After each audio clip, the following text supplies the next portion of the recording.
Hello everyone, welcome to the channel. ये timeless reading है Virgo in love. और अब इसमें हम देखेंगे कि जो वर्गो सन मून राइजिंग लोग हैं उनकी रोमांटिक लाइफ जो है या उनकी लव लाइफ जो है उसके अंदर क्या सीन है, क्या पॉसिबिलिटीज़ हैं, क्या चल रहा है। चूँकि सब लोगों की टाइमलाइन एक दूसरे से फ़र्क होती है, सो हो सकता है कि जो बात आज यहाँ डिस्कस होने जा रही है आप ऑलरेडी उसको क्रॉस कर चुके हों, या बहुत से लोगों की ज़िंदगी में हो सकता है ये टाइम अभी आना हो और कुछ अरसे के बाद आए। सो हर शख्स अपनी टाइमलाइन के अकॉर्डिंगली इसको देखे।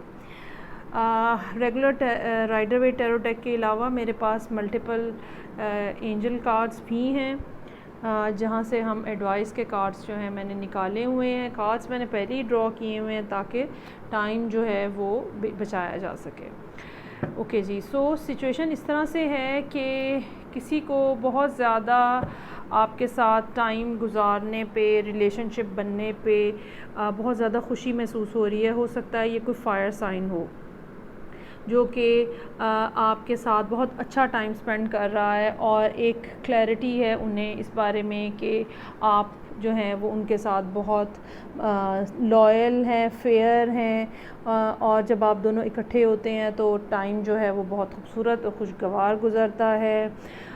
ये रियलाइजेशन ऐसी है कि जैसी कोई बहुत करीबी दोस्त, क्लोज़ फ्रेंड के बारे में हमें होती है। जैसे कुछ दोस्त ऐसे होते हैं उनसे मिलते साथ ही हमें एकदम एक्साइटमेंट और ख़ुशी का एहसास होता है, ये कुछ ऐसी ही बात है। लेकिन क्या ये मोहब्बत की बात है? इनके लिए, इस फायर साइन के लिए अभी ये बात ऐसी नहीं है, और अभी इसको मोहब्बत में, इस दोस्ती को मोहब्बत में बदलने के लिए कुछ टाइम लगेगा। ये भी हो सकता है कि कोई इस किस्म की न्यूज़ इनकी ज़िंदगी में आई हो जिसकी वजह से ये आपकी तरफ उस गर्मजोशी से या मोहब्बत भरी अंदाज में आपकी तरफ बढ़ना ना चाह रहे हों या बढ़ ना पा रहे हों। ऑन द अदर हैंड, जहाँ पे इस फायर साइन को बहुत ज़्यादा क्लैरिटी थी, वहाँ पे आपको बहुत ज़्यादा कन्फ्यूजन थी कुछ अर्सा पहले तक, और आप किसी मसले का शिकार थे, लेकिन अब आप बिलाखिर उसमें से निकल आए हैं। ये वो शख्स है जिसको आपने अपनी लाइफ के अंदर मैनिफेस्ट किया है, जिसके लिए आप विश कर रहे थे, और ये विश जो है ये ग्रांटेड है आपको।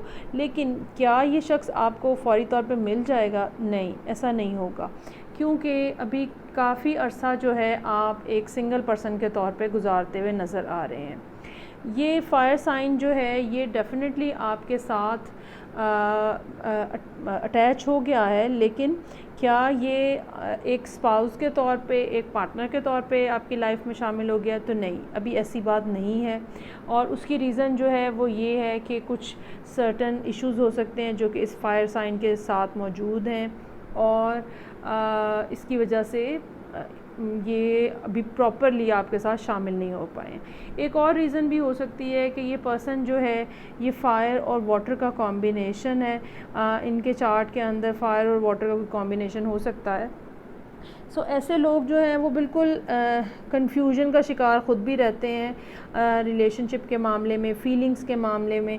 जहाँ एक तरफ बहुत ज़्यादा पैशनेट होते हैं, वहाँ पे इनके इमोशंस भी बहुत ज़्यादा डीप और बहुत ही पर्सनल किस्म की फ़ीलिंग रखते हैं। ये हो सकता है ये इसमें कोई स्कॉर्पियो का एलिमेंट हो, क्योंकि यहाँ पे फायर के साथ जो वाटर का की प्रेजेंस है, जो डेप्थ और जो हाई एनर्जी शो कर रही है, ये एक स्कॉर्पियो के लिए भी एक इंडिकेशन हो सकती है। सो अभी करंटली बहुत बेहतर सिचुएशन है, आप लोगों के दरमियान में आपस में कम्युनिकेशन है, लेकिन चीज़ें जो हैं वो ग्रेजुअली आहिस्ता आहिस्ता बहुत स्लोली आगे बढ़ रही हैं। रिलेशनशिप की फाउंडेशन अभी बहुत ज़्यादा स्ट्रॉन्ग नहीं है। आपको भी, आपके लिए बेसिकली एडवाइस यही है कि ज़रा आप अपनी स्पीड जो है वो स्लो करें और बहुत ज़्यादा आगे बहुत तेज़ी से बढ़ने की कोशिश ना करें, चीज़ों को स्लो रखें, क्योंकि अभी आप लोगों की बेस इतनी ज़्यादा स्ट्रॉन्ग नहीं हुई है। इसके ऊपर काम करने की ज़रूरत है, इस रिलेशनशिप के ऊपर काम करने की ज़रूरत है।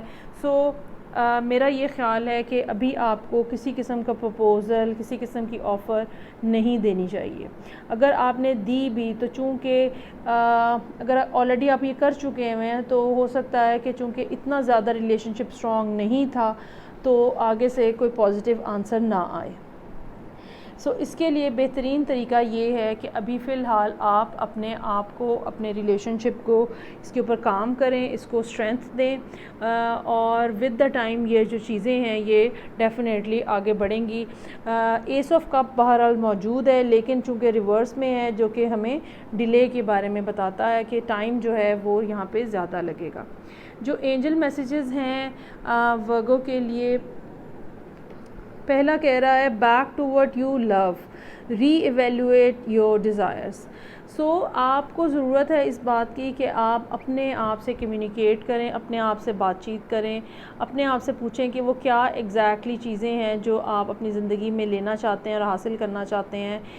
क्या आप किसी के बारे में ओवर इंथुजियास्टिक तो नहीं हो रहे हैं या बहुत ही ज़्यादा हाइपर तो नहीं हो रहे हैं किसी चीज़ के लिए। तो ज़रा एक थिंकिंग प्रोसेस अपना क्लियर करने की ज़रूरत है। दूसरा कार्ड जो है वो इज़ाबेला है और ये भी एक एंजल है और ये मैसेज ये है कि yes the timing is right for this new venture, a happy outcome follows your positive expectations. बिल्कुल आप स्टार्ट करें, अगर आपने रिलेशनशिप स्टार्ट किया है, बहुत सही टाइम पे स्टार्ट किया है, लेकिन एक पेस जो है उसको स्लो रखें। जितनी ज़्यादा ग्रेजुअली आप अपने पर्सन की तरफ मूव करेंगे उतनी ही सिचुएशन आपके कंट्रोल में रहेगी और सूरत हाल बेहतर होती जाएगी। थर्ड कार्ड जो है वो एंजल ऑफ स्ट्रेंथ का है। आपके पास बिल्कुल इस बात की कैपेसिटी है कि चीज़ें आप अपनी मर्ज़ी की डायरेक्शन में मोड़ सकते हैं।